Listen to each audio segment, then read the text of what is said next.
Bonjour à tous. Le magnétisme est le principe de la polarité. Sans magnétisme, il n'y a pas de polarité. Et sans polarité, il n'y a pas de magnétisme.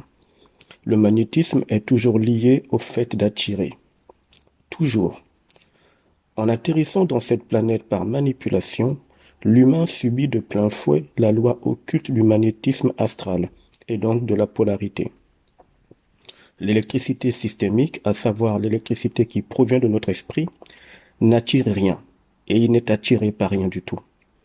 C'est cette électricité qui met un terme à la loi du magnétisme que subit l'humain. Aujourd'hui, je vais vous parler un tout petit peu du magnétisme du cerveau. Alors, ou encore du cerveau unifié. Dans tous les cas, vous allez voir à travers ce petit partage à quel point notre cerveau est très spécial au-delà de ce que la science humaine, moderne ou pas, a pu observer. Ce que je dis ici, ce sont des informations qui proviennent des circuits universels et donc qui sont bien au-delà et au-dessus de toutes les lois planétaires et astrales connues ou pas par l'être humain, sur le plan matériel ou invisible. Le cerveau humain est composé de deux hémisphères, le gauche et le droit. Chaque hémisphère contrôle une partie du corps carbone, du corps humain. Du moins, c'est la version officielle connue dans les parcours scientifiques humains. Le concepteur de cette planète holographique qui s'appelle la Terre, dans laquelle nous existons, s'est arrangé pour que nous soyons dans un monde de polarité, de dualité. Si vous observez autour de vous, eh bien, vous allez vous rendre compte que l'humanité est toujours divisée en deux. Et il n'y a pas que les humains qui observent cette sorte de division.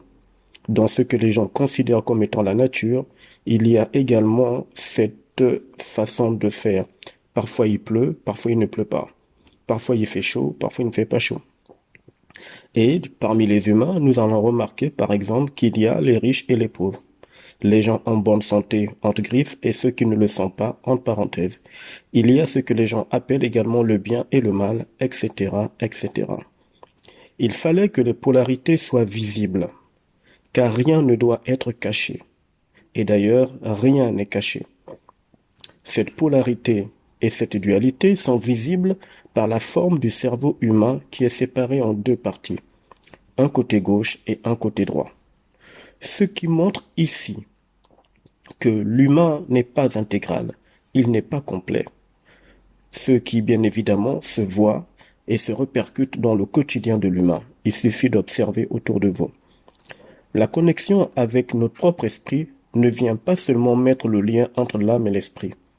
Ça connecte également les deux pôles, ou si vous préférez, les deux hémisphères de nos cerveaux. Ce qui fait que le circuit électrique en provenance de notre esprit passe mieux via l'ajusteur de pensée. Cette opération est le prémisse de l'humain intégral qui est en devenir. Il a donc accès à son propre savoir universel.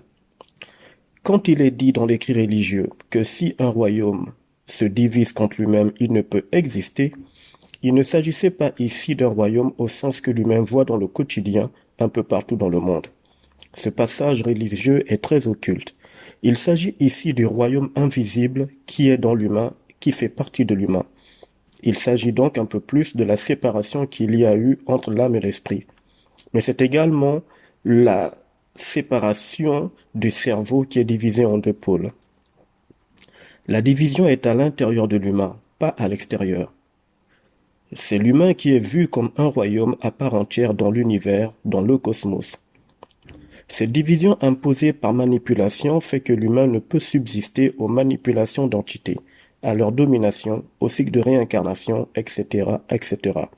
Et ce, jusqu'à ce que l'humain rentre en fusion avec l'ajusteur de pensée. D'ailleurs, c'est pour ça que ce phénomène s'appelle une fusion. Parce que de façon invisible mais bien réelle, les deux pôles ou hémisphères du cerveau se réunissent et la connexion s'établit entre l'âme et l'esprit. Ce qui fait que l'humain voit enfin clairement les principes universels. L'humain voit également le jeu astral dans sa clarté. Il voit à quel point ce jeu se jouait contre lui et a toujours été en la faveur des entités.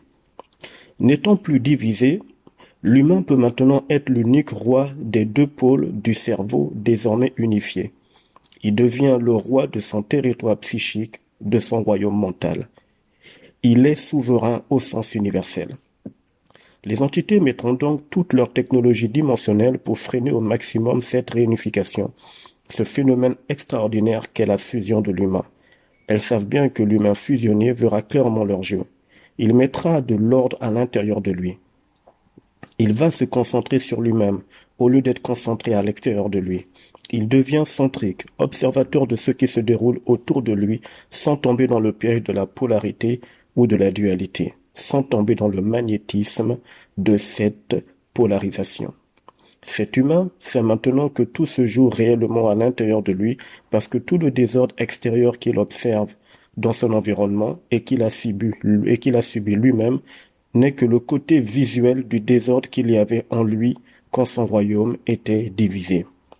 Désormais unifié dans son propre intérieur, l'humain devient non seulement un souverain, mais il est un souverain prépersonnel et extrêmement puissant.